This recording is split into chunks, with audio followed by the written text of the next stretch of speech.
China's economic forecast is staying well in the black, with the International Monetary Fund confirming their forecast for annual growth of 6.6% in the Chinese economy for 2018. The IMF's estimate was revised upward by a tenth of a point in January, and their prediction tracks very closely with China's own strong first quarter growth of 6.8% and the Chinese government's official target of 6.5% growth. Meanwhile, regional rival India also posted a 7.3% growth rate for Q1 of 2018, topping China's first quarter growth of 6.8%. China and India are the world's fastest growing large economies.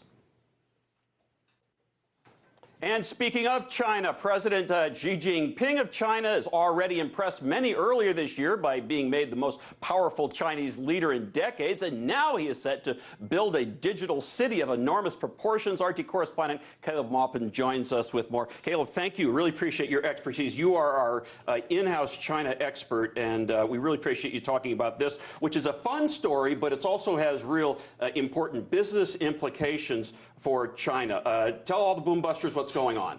Well, first we have to understand that this is somewhat of a symbolic move. Now, China is celebrating the 40-year anniversary of the reform and opening up. That's back in 1978. Deng Xiaoping comes to power. He arrests the Gang of Four, and he announces that their ultra-left policies are over. He reorients Chinese politics, and he says, poverty is not socialism, but to be rich is glorious. And he starts bringing in foreign investment. He builds up these free economic zones, industrial centers that are kind of a model for how they can bring in foreign corporations and raise the country up out of poverty and raise the standard of living. So now, 40 years later, President Xi is building kind of a model city of his own with the most advanced technology, ecologically friendly technology, trying to show that that dream and that vision is still alive. He talks a lot about the Chinese dream, and he's making the point that his leadership is a continuation of kind of a lot of the themes we've seen all throughout Chinese history going back thousands of years.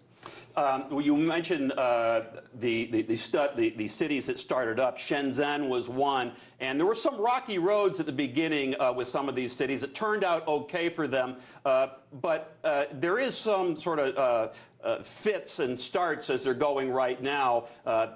East of Beijing, I guess, in this area where factories are closing, etc. How are the locals getting ready for this, whatever it's 1,700 square kilometer mile area? Well, it's going to be 20 minutes away from Beijing, connected via a high-speed railway. So people will be able to just travel there. And the hope is that it'll reduce overcrowding in China's capital city. And furthermore, in the Chinese capital, they're having issues with soaring real estate costs. It's the best place to live, and so the real estate costs are high. Now, essentially, this new model city is going to be, there's going to be government buildings there, but it's also going to be a tech hub. Now, they just recently opened up what they call a future hotel. And this is a hotel without any clerks or cashiers, where you check into the hotel purely by being recognized by facial sensor technology, sound sensor.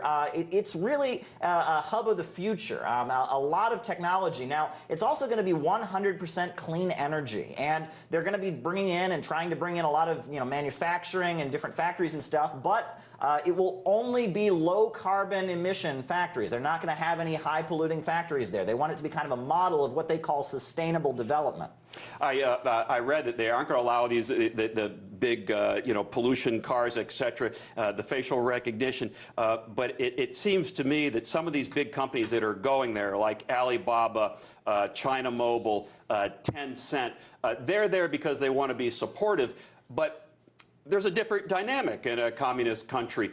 Will businesses that are over there be required to actually locate there when it might not, at least initially, be profitable? Well, the oversight of this new area is going to be directly accountable to the Central Committee of the Communist Party. It won't be local officials that are in charge. It'll be the Central Committee that kind of determines what goes on there. And they're going to do everything they can to make that city into kind of a blueprint for what they think other cities should be like. It'll be kind of putting into practice their vision of, they just added to the Constitution President Xi's thoughts for a moderately prosperous socialist society, socialism for Chinese characteristics in the new era. and they're going to be enacting the policies that they think up in their think tanks and their leadership institutions. They're going to be enacting them in this new area and kind of putting them into practice. One thing that I think is very interesting is, in addition to all this advanced technology, they're actually going to have some archaeological sites and some ancient ruins on display.